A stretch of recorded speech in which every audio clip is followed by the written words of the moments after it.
A local car dealership is hoping that you can help find more than a dozen cars stolen over 2 days. Surveillance video shows 3 masked men entering the service area and taking 5 vehicles. That was just the beginning. Now, once it tells me the pin, I'm good to go. Okay? There. Now look.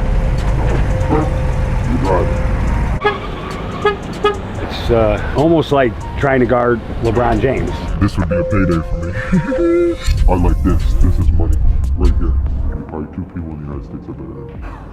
Hellcats are not hard for me to take. I even carry a red key everywhere I go. In one night, how many dealerships can you hit? My personal record was like 15 cars in one day.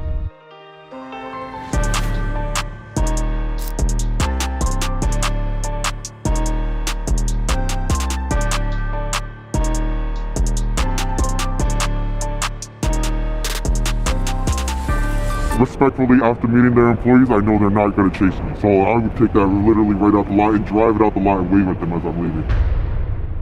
In 2023, over 1 million cars were stolen in America. The business of car theft is a multi-billion-dollar industry. Now, we've all heard of Kia and Hyundai boys who can smash a window and use a USB cord to steal your car quickly, but that's just the tip of the iceberg. On encrypted platforms like Discord and Signal, there are thousands of car thieves conspiring and orchestrating sophisticated heists. They can steal luxury vehicles from your own driveway while you sleep, they can steal cars from heavily guarded and fenced-in auto dealerships, and they know how to wipe VIN numbers clean so they can put your car in somebody else's name. Today, we connect with one of America's most notorious car thieves, and this is his resume. He's the record holder for RST thefts, he's stolen cars in nearly every US state, he's done dozens of high-speed chases from police cars and helicopters, and he's on the run right now from US Marshals. For reasons we'll reveal later, he's agreed to come to Milwaukee and show us an inside look at the business of car theft. Buckle up, folks. This episode is truly a wild ride.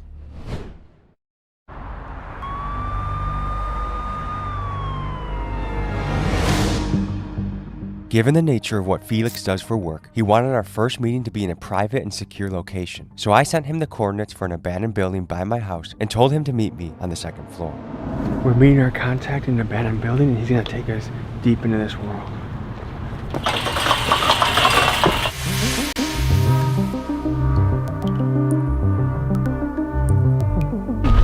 Sir, here's my school gift. How you doing? Very. You're not the guy we're supposed to be meeting, are you? Okay. Yeah. We gotta see if it's legit, but the stuff he says he gets into is real deal heist, real deal theft, real deal moving cars, moving units, and hitting dealerships, which to me sounds like an insane job. But he said 2nd floor on the right. This is kind of this is an interesting meeting spot. Felix? What's happening? Good to meet you. Nice to meet you, bro. This is your normal type of meeting spot? Mm-hmm. So nice and secluded. Make sure we can hang on talk a little bit. Okay, what is it that you get into? Anything taking cars. Luxury can be basic cars, but of course I like the more expensive the better. Are we talking dealerships, driveways, parked cars? All of the above, but my preferred dealerships, of course, all day they're easier to get, but I can take a car from anywhere. Anybody's yard, their driveway, garage, wherever, it doesn't matter to me, to be honest. Is that a stressful job? Sometimes when you have a lot of close calls, but I think for the most part, no. I'm used to it now. I've been in it for a little bit. I know how to move and get away, so as long as I have, all the tools available to me to make it home, I'm pretty confident in what I do. What is it you got there? This is a little device, a little Chinese device that's used basically for everything taking cars. Of course, I got nicer devices than this, but this is basically just a basic one. Can that take my car? I got a 2017 Chevy Cruze. On the list, so we go try it. Let's go take it. Okay, before we put my car to the test, let's talk a little bit more. I want to get to know you. It would seem to me that you gotta live in a world of secrecy. 100%. I mean, secrecy is everything, and if somebody knows who you are, basically they have everything about you, so. Keeping myself secure and not letting people know who I am is like priority in this, because this, is not just Kia boy stuff. This is taking millions of dollars in cars from certain places. Somebody's not to get upset. How did you get into it? Just by chance, I ran into a group of people online that were selling cars with no titles, and I figured it out pretty quick that these aren't legal cars, and bought my first tablet like this, spent my money, and here I am. I can count on my hands the people that are probably maybe close to me or maybe a little bit better than me. Only probably 2 people in the United States are better than me. If you're scared, you gotta stay away from this because fear is the #1 thing that's gonna get you caught. If you walk into a situation questioning the what ifs, they're gonna happen. If I'm going in to do something, I'm going in clear-headed with the intentions of doing it, and I'm with a plan and I'm methodical about it. What does your family think about this? They think I'm crazy. They think I'm taking unnecessary risks, but at the same time, I think they see the benefit of it all, you know. They worry when they don't hear from me for days at a time, but I usually tell them, when you don't hear from me, it's alright. That means I'm not in no trouble, I'm not in any situation. So, yeah, outside of that, they just want me to get in and get out, you know. They never wanted this to be forever, so. Have you had any close calls? Oh, too many to count. There's been a lot of situations where I've been surprised in cars by, you know, officers just walking down the lot. They got smart and stopped pulling up immediately, and they'll start walking through the lot trying to catch us. There's been a lot of situations where I barely made it out. I've had to take them on long hikes through the woods and stuff. You take a car through the woods? No, on foot. Usually, yeah, I'm on foot at that point. But if I can, I'll drive a truck through a field and push it as far as I can before it dies. Do you know people that have died in this game? 100%. I've known a lot of people who've taken extreme risks, think they're invincible behind the wheel of this car. When you go tumbling 150 miles an hour, cars crumble like a paperweight. So a lot of people have lost their lives, and I've had people who just disappeared on me when they were out doing missions, and you know, either they're in jail or dead, and you'll never know. If you got offered a normal job, decent salary, good salary, would you take it? 100%. I would get out of this right at this very moment. I'd go throw all my shit in the lake and never look back. And I don't want to die doing this, you know. I love my family. I want to go back home to them.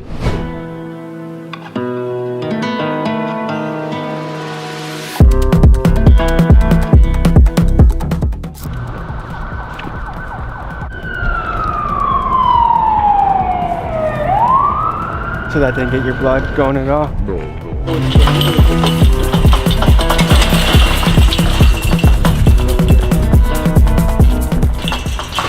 You're gonna take my car. Are you gonna damage it at all? Not at all. This is one of the easiest. GM is so easy to take. It's non-intrusive. They won't even know that I tried to take it. So you go to GM, manual, USA, 17 to 19, smart key. Let's go give it a whirl.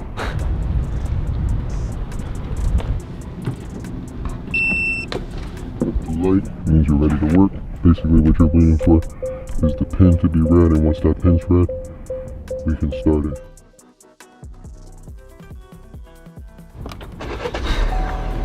And that's it. That's it.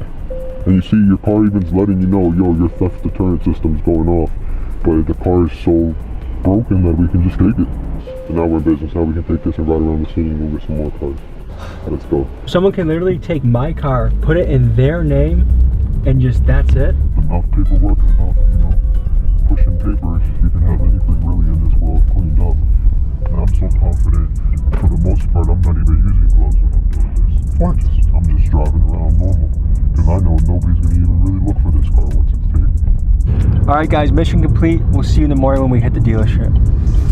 A car dealer in Wisconsin was kind enough to let us come into his dealership and let Felix the car thief show us how he does his heists. The dealer's name is Dan Kunez of the Kunez Auto Group, and over the last couple years, car theft has negatively impacted his business. Felix conveyed that he was trying to get out of the car theft business, so we thought meeting with Dan could both be an audition for a potential security job of stopping other car thieves and a way for Felix to consult Dan on how to improve security at his lots. And Dan, being a Christian man who believes in giving people a chance, agreed to let Felix in, even though it was a risky idea. This is what happened when car thief met car dealership owner.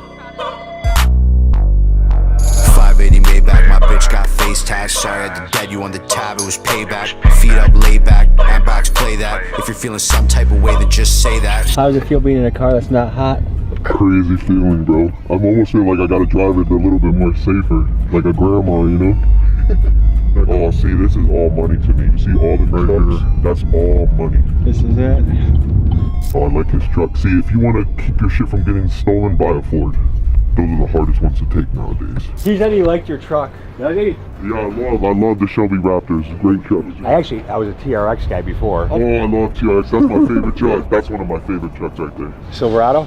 C71 package. That's it? Yup. The RST package of these Chevys, they're For the money, yeah. 4s are the average person can't do 24s. They're harder now. You have to have a separate tab.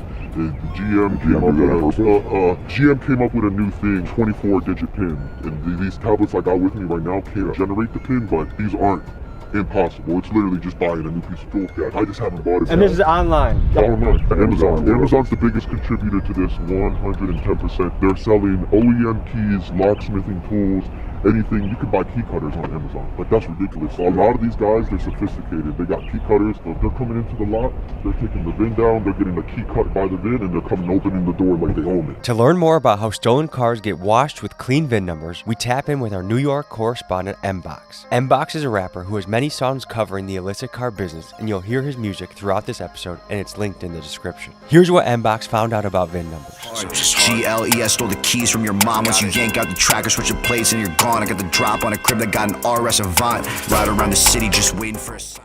Okay, so let's say I have $5,000. I give you that money with the stolen car. What's gonna happen? I'm gonna have my guys disassemble your windshield. They're gonna peel the stickers off the door. They're gonna re-engrave the VIN numbers wherever it needs to be re-engraved. Common points of the car where it needs to be re-engraved is like the engine bay, or sometimes in some of the Mopars under the passenger seat where the battery is. Which are all the VINs that you cover? So on the BMW sticker, typically, we change the sticker behind the license plate. We change the 2 stickers that are on the door, the tire, and the VIN information. We re-engrave the engine bay VIN number. Because it's not a sticker, it's actually engraved. Yeah, it's engraved into the metal. Also, I know we had said something about the actual VIN in the computer. What comes out, so when you do the swap, what does the new VIN look like? So that's the add-on to the swap price. It's typically ranges from like $2,500 to $5,000 to reprogram the ECU. Okay, and what is reprogramming the ECU entail? We delete the old number, VIN number, and we put the new one back on. You delete the stolen VIN number. Right. And so basically, I'm able to unlock it, just hop in and program a key and be gone in 30 seconds. The most sophisticated dealers, Aston Martin dealership, they had the whole security and everything, and they didn't even know I was there. Same, we had a guy a few nights ago go to our Sycamore store, Uh-huh. took a Camaro in 6 minutes, pulled up. That's slow. That seems slow, but It's too slow. I'm gonna show you how these Camaros are started. You're gonna be absolutely sick. You're gonna be like, I don't even understand why this is possible. really. Yeah. If it took him 6 minutes, he sucks at his job. 100%. I'm gonna be honest with you. Even 100 miles that way into Chicago, this dealership would be getting hit every day. Those cameras, absolutely no good. 9 times out of 10, those aren't even hardwired directly for video feed. That's gonna be wireless, and they're only using a power source.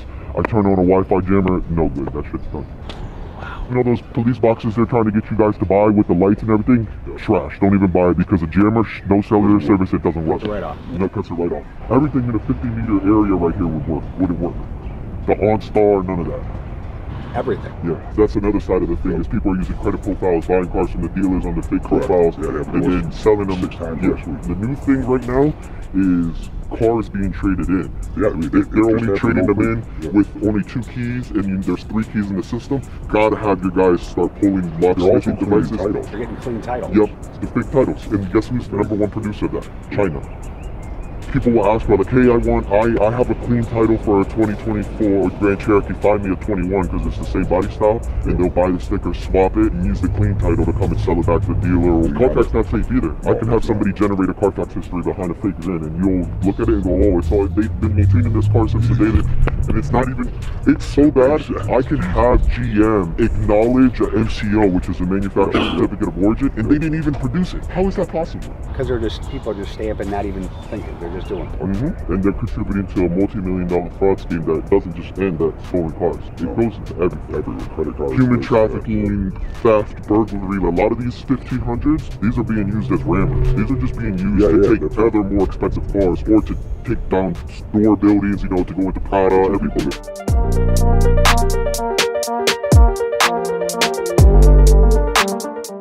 I've never been inside a dealership like this before, at least not being allowed to, you know. I've actually never even bought a car from a dealership. 100% a necessity thing where, you know, if I don't do this, you know, my daughter doesn't go to school, or, you know, food doesn't get put on the table. And see, when I'm wearing, this is what I wear in real life. I don't wear Gucci, Louis Vuitton is not my thing. I'm a 4.0 student in real life. Yeah, college. I don't think you can be dumb and do this job. 100%.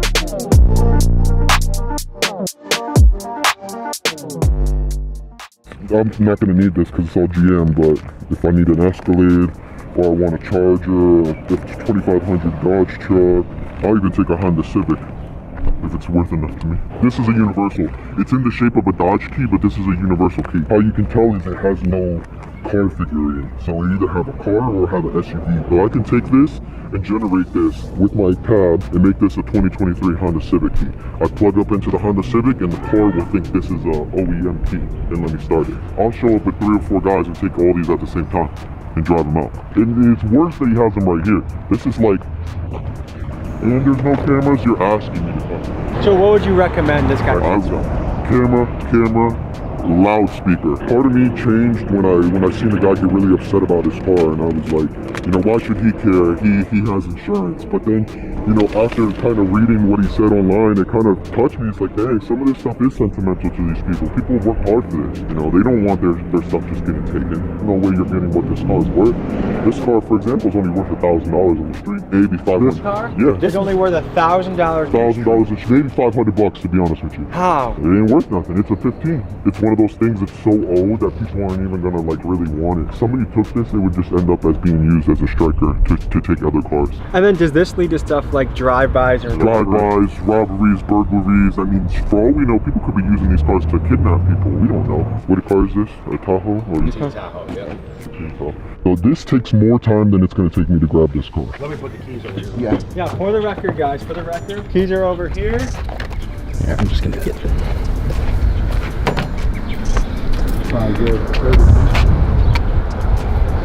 You wait for the blue light. When it's blue, it means you're ready to work. So you see how it's blue? Now you just go to hot function, add a keys pin. This is the glitch. This is how everybody's taking GMs. And but see, this is the thing. This is not even the nice tablet. This is a cheap tablet that you can buy for. The alarm might go off. No alarm. See? When it's unlocked, there's no alarm. Right now, it should be going beep, beep, beep, beep, beep, beep. And then once it reads the pin, you don't touch anything. Look, you see reading pin? Now, once it tells me the pin, I'm good to go. That's why we're straight. There. Now look. You're driving. And look, but this is the even crazier part. I can now take this and start another car. On the line. Oh, shit. That's all over the shop. Okay, will you be my witness in court that I wasn't? Okay. Oh, there he goes. Just like that. There's no stopping them. It's almost like trying to guard LeBron James. This would be a payday for me. Rightfully, it's not mine, so we're gonna leave it. But yeah, this is kind of just a normal day for me. This is what I guess our job consists of. A lot of people, when they take these, they forget that there's no key, because there's no key for this. So if they turn it off to get gas, oh shit, I forgot. This goes. Wow. Until you completely shut it off, like look. Now it's screwed. Now you're not restarting. Gotcha. But you gotta plug back up and do that again. Sometimes there's cars that I will never even program a key for. I'll just drive it with that. Well, first, what's the MSRP of a car like this? Retail, I would guess 25 grand-ish. What do you think he's selling it for? Almost say half, 15 grand, I guess maybe. He said he's going for between $500 and $1,000. So they're not even using these to drive unless it's like a kid. Maybe a kid wants to use it for a drive-by or just wants to be cool in the hood and drive around and pick up their girlfriend from high school. But for the most part, these are actually being used to drive through the fences or take the damage for the more valuable cars. For the better cars. It's almost hard to fathom. And just like that, a car's off the lot. So now what happens? The car just goes off the lot. What happens now? Sometimes we don't even know. And somebody will just realize, oh, wait, where'd that car go? Then we look at our security footage, call our security team, then call the police. Our recovery rate is not great at getting them back. Some of the Hellcats and stuff, yes, but there's some stuff we never see again. Who takes the hit on this? Hopefully, the insurance company. From a dealership standpoint, it's cost us more than $500,000. They steal a Hellcat.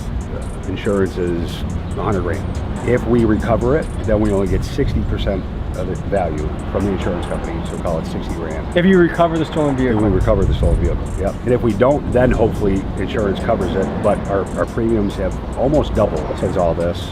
We have attorneys working on it daily, not just to try to get the cars, but try to prevent it, work with the insurance companies on that. It's kind of a national thing that's happening to everybody. So you're fighting with the insurance companies. It's endless time and resources. When you look at it from a business point of view, our insurance rates have almost doubled. So for these bigger stores, that's a lot of money. Okay, car gets stolen, call in insurance, police reports, all that stuff. It doesn't get recovered, you get the value of the car. If it does, you get 60% of the value.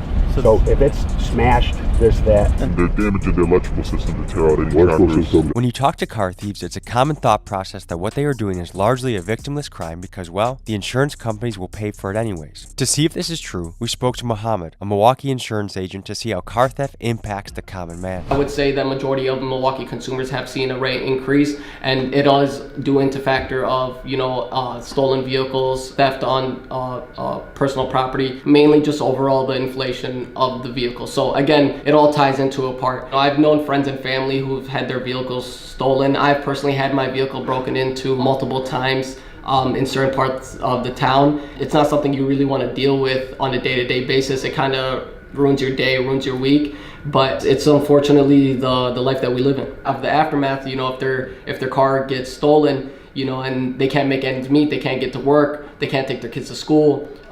That's a lot of stress for a person to kind of deal with. If you're getting evicted, again, you have rent that's got to get paid. You have bills that need to get paid. Primarily, that vehicle was your means of getting from point A to point B. Theft and vandalism and cars being stolen, that affects the whole community as a whole. And I'll tell you this, 110%, they are not fingerprinting these cars when they're recovering. They are not even attempting to figure out who took them. If they're not catching them in the moment, it's one of those things, let it go. A lot of officers just give up. They'll see me going past them 140 and they pull out and then just pull right over because they're like, what's the point? I'm going to lose my job if I even chase them. This car thing really took off during the pandemic. Everybody was bored and, Hellcats are not hard for me to take. I even carry a red key everywhere I go just so I can get all the HP of the car.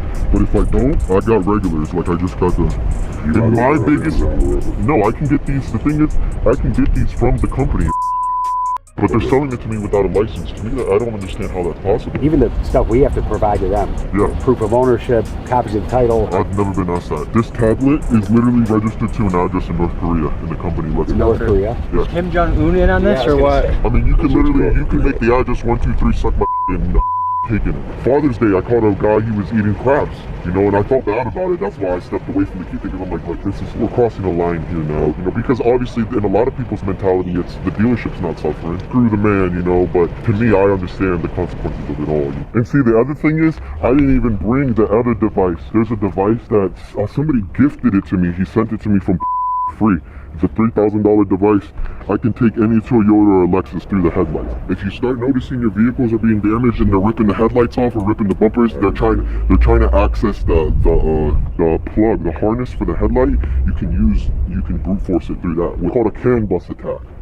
Some guy just gave it to you? Yeah, he gifted it to me. How much money do you stand to make in a year? I could make $10,000 a month, but scheme in which it's not worth it whatsoever. If I could walk away from all this and be in a position to where I'm making even just a regular average salary, that's beautiful to me. I go home to my daughter every night, hug her and kiss her and never think about this again. Most people, they're buying them and then they're sitting on them, they're ordering the stickers, the titles, cleaning them up, and then either they're sending them to other countries or they're sending them back to Carvana. That's the big move right now. Carvana, CarMax. But basically, you're putting your life at risk right now for between 80 and 120K a year? A year, really. Felix was not done stealing cars. He wanted to get some more action. So we headed to another dealership with more selection to see what he could do. Here's what he stole next. Pull over, take the tracker out the whip. Range Rover Sport, I'm on the Jackie doing tricks. Keep swimming, got the paddles in the ship. I'ma keep rapping, but I dabble with the skits. In one night, how many dealerships can you hit? Oh, I could hit like 4 or 5. My personal record was like 15 cars in one night. So that means you have to have a stash house relatively close. Yeah, you have to, usually like 20-30 minutes is pretty good distance. If they have 2 entrances, it's no good. They wanna operate on a one-way in, one-way out type system.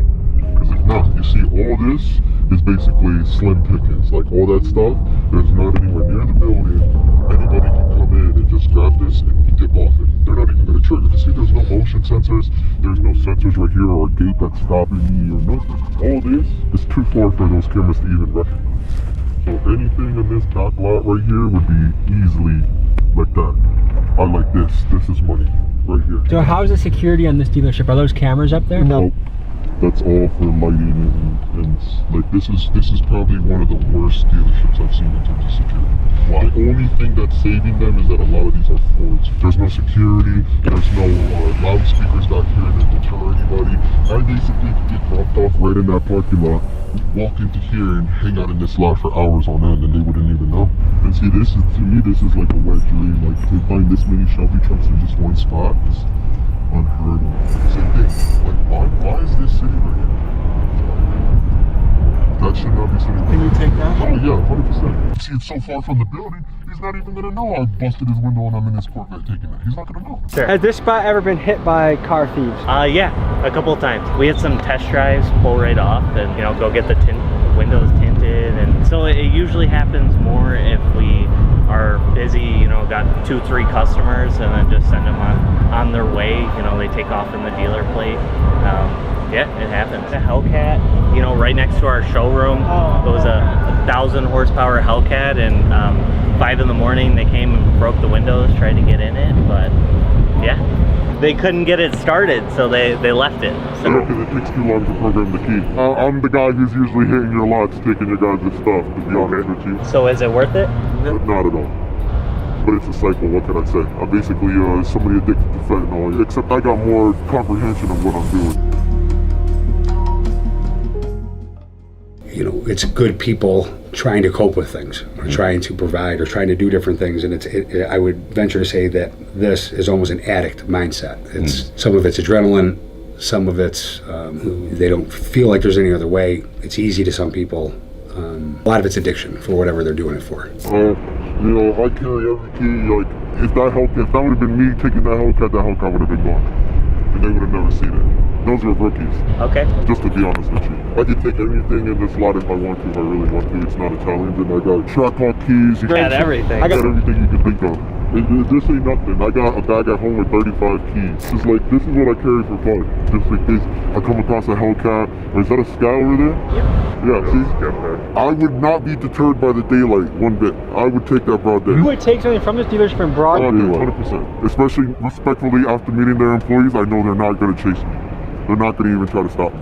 So I would take that literally right out the lot and drive it out the lot and wave at them as I'm leaving. How is it not risky to do it broad day? You gotta know the state you're in, the people who work there. Like if I came here and they were wearing cowboy hats and cowboy boots, I wouldn't fuck with them. Because I'm like, oh, they're gonna shoot me. A good car thief will know the quality of the police force and the local chase laws just as well as they know the cars they are taking. For example, in Maryland, where the courts are more likely to go after an officer for a high-speed chase gone wrong and therefore less pursuits happen, or New York, a state that has a bail system that allows most criminals to get out of jail for just about any crime, are places that car thieves like to hit. But Georgia, where Georgia State Police are known for chasing car thieves to oftentimes brutal and fatal conclusions with their pit maneuvers, or Indiana, where the police have a reputation for doggedly pursuing criminals, these are places that car thieves fear, respect, and think twice before executing a heist. With that being said, there is no question that a high-speed chase, while it may deter some car thieves, it is a great danger to civilians in the area. Any car can get taken, but it's the amount of time that takes into getting it. Like these Ram trucks, I can take those, but they take like 4 or 5 minutes.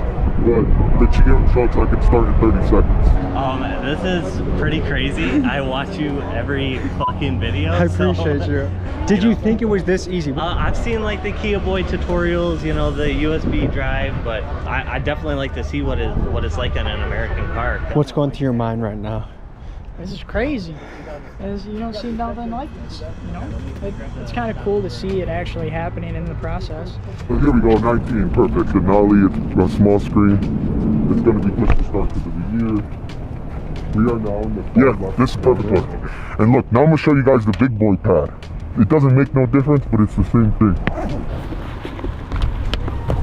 Basically a more upgraded version of the tab I already showed you. That's called IMMO. That's basically the immobilizer. That's what controls the whole key system and everything. And see, the thing is, you can go America. If I'm getting ready to hit this car, I hit GM, and then look for the model. You're going to do manual selection, GMC, and then Sierra 1500. That's the right year. It's 2017 to 2020. Smart key because it's push to start, and then boom. Basically now I'm ready to go. All I gotta do is plug up into the car and I'm good to go. most times I'd already be ready. I wouldn't be clicking buttons here. I would have already been preset in the car and just pull up. And it's the same thing. You're just accessing the immobilizer of the car. You're adding a key. But what you're doing is, this car works on a system to add a key. So when that pin is read, instead of continuing the process, we're going to immediately start the car. And that's the glitch. So this pin's going to read, the car's going to recognize we're doing something to it. It's going to look for internet. And so basically, once it reads that pin, you're going to immediately start this car. And so when you're in the moment, this feels like an eternity. You're like, oh, why is this thing not hurrying up? Like, see, there we go. Boom. And that's it. And then I unplug. And I could do another one until basically the situation is too hot. And yeah. Brought you water, I don't know that. Oh, yeah, appreciate it. Thank you very much. It's really, that's kind of all it is, man. And I could do this as many times as I want, basically. Like, there's no limit to it. The system's never gonna lock up. I could drive this car with just this pad and not anything else. Like, Is it illegal to have that pad? no. Most states don't even have laws about owning this without a locksmithing license. The technology is farther ahead than the legal system is. 100%. So right now there's a window of time. For every scam, it's because this company, a lot of the companies that build these type of products, they've already implemented systems to how to keep people from getting this that aren't supposed to. This company specifically does not care. They will sell to a 5-year-old if they got the money. And this thing can hit 2023 trucks. And the update's coming out, so 2024 is literally 2 months away. I mean, you could do $1 million in cars a week off of a tab like this. I think this video is gonna force manufacturers to acknowledge they've got to do something. The manufacturer's got to be the one to step up like they had to do with the Kias and send out the update for free and fix this. Why aren't the manufacturers stepping up? If you want my honest opinion, I think because they're making money. Either way, the cars are getting sold. Dealers taking the loss. If it was them taking the loss, they wouldn't be as happy with this happening. The only time they care is when we go to the warehouses, like where they're manufacturing plants, and we're taking them out the plants, because then they're losing. But when it's dealers, the dealer's gonna, hey, I need a replacement for these cars, because they still want to sell them and make their money. So they're getting double the sales if you think about it. If this dealership was located in Michigan or Ohio, you would have people running into it broad day. The only reason it's not happening is because this is more of a rural area, but it's not going to take long. Are you ready to give him some consulting information in his office? Oh yeah, let's go inside.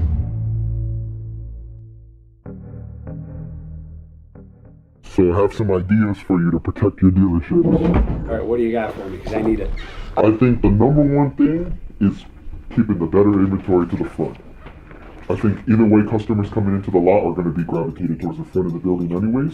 When you say better inventory, the nicer stuff, like anything that's SS, Z01s, Hellcats, Trackhawks. I'm sure you guys don't get Trackhawks as much anymore. there are two here. Oh, you got two here? Then I'm definitely surprised, because those are a hot commodity in this community. Hellcat Durangos too, right? Yeah.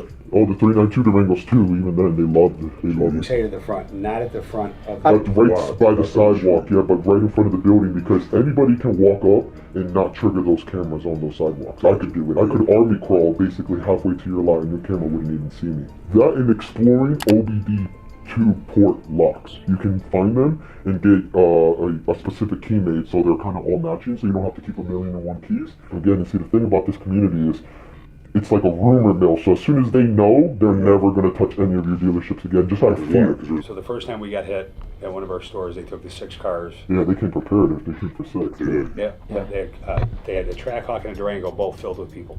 Yeah. Grabbed all of our stuff. That's the MO. Yeah. And then we had guys overnight, security guards that were spent a bunch of money that we had wait there. Yeah.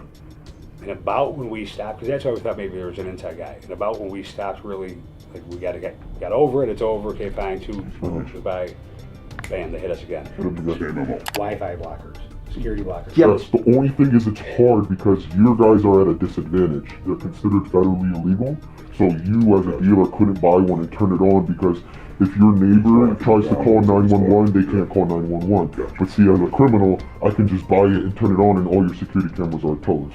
So that's the other thing. I mean, you can get in more sophisticated, like hardwiring cameras for video feed, but straight hardwire. No more wireless, no more internet, none of that, because the internet is susceptible to power outages. So if all your security features are Bluetooth and wireless, the minute that jammer comes on, none of it's working.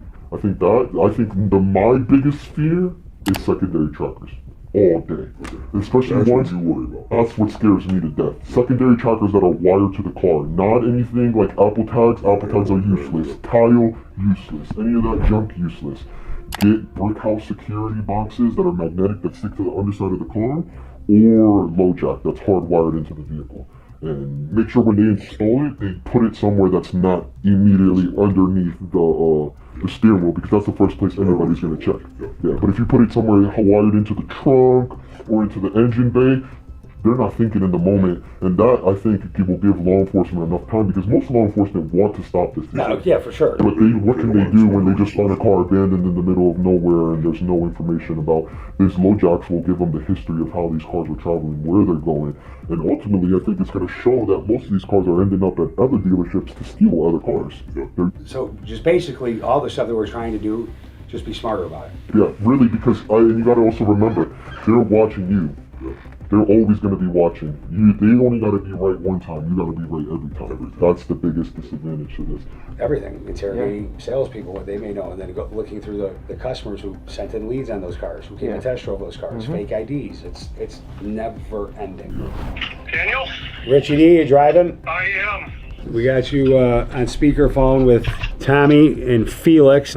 He's been super helpful thus far. I explained who you guys were, or who you were for us. We've gone over all the questions that you've had. We've gone over, he's showed how they steal a bunch of different kind of cars.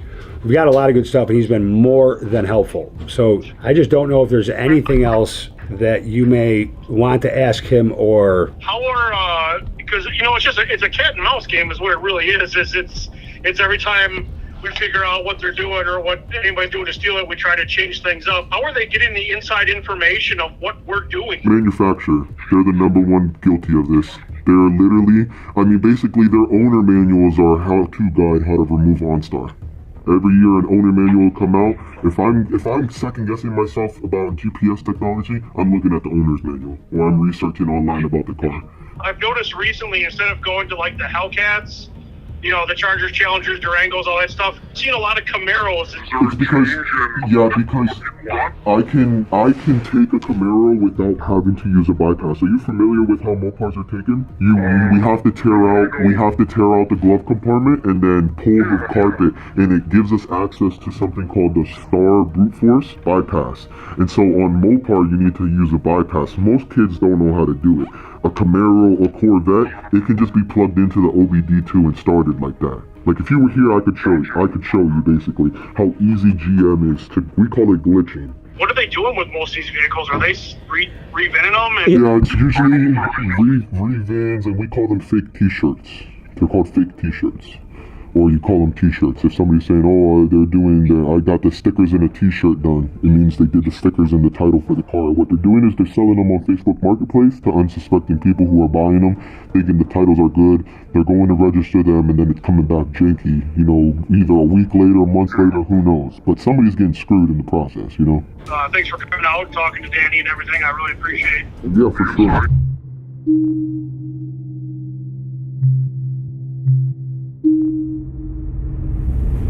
So you have your eyes on this one? Yeah, this is the one. Beautiful and sitting unlocked. That's a big no-no when you're talking about a community of car thieves. What percentage of dealership cars you encounter would you say are just unlocked like this? Too many. Like at least 70%. Because some dealers do it that way. Yeah, they leave it like that on purpose. So their windows don't get broken? No, and then like I said, that's just easier to show the car.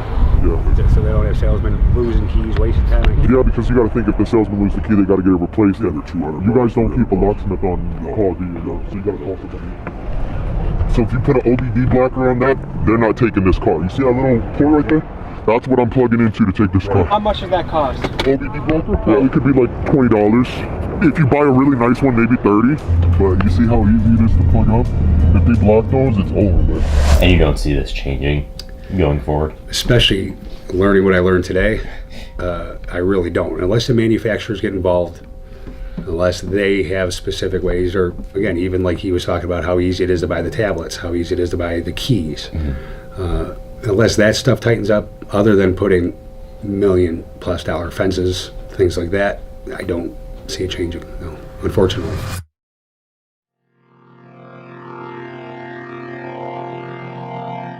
story update on Felix. He called me a couple weeks ago and said, hey, mission went wrong. A house I was staying at got kicked in by the U.S. Marshals. They took my friend, and this was, let's say, a Friday, and he thinks, hey, by Monday, I'm gonna be on the list too. I gotta get out of the country.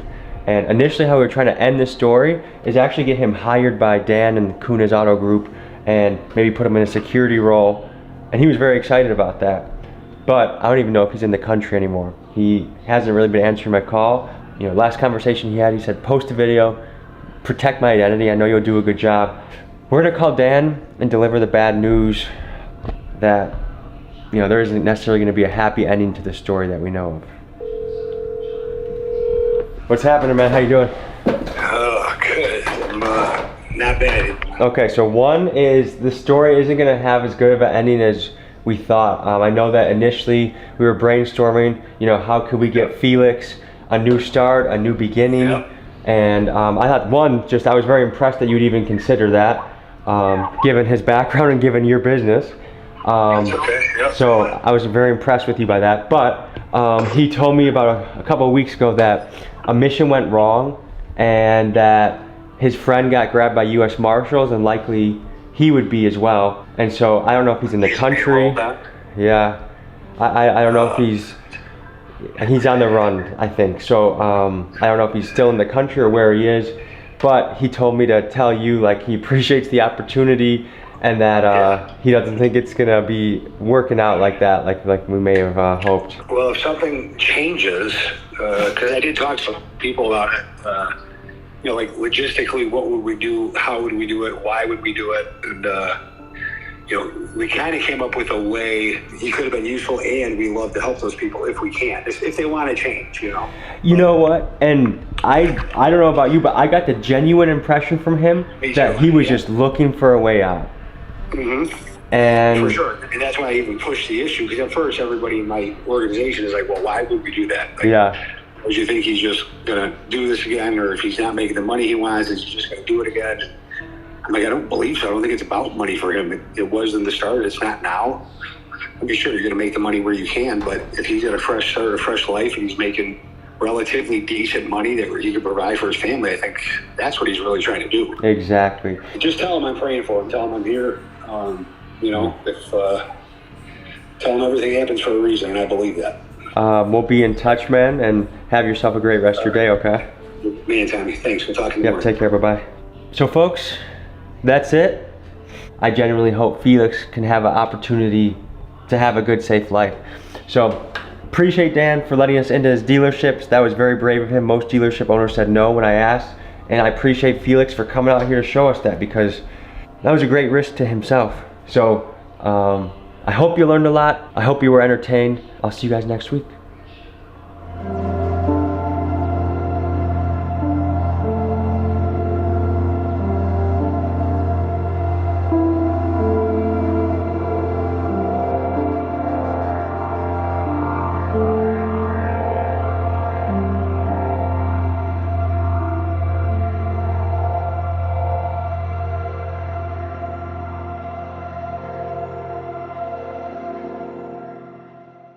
Folks, hope you enjoyed this episode. You want to watch another? Here. You want to subscribe? Over here. See you next week.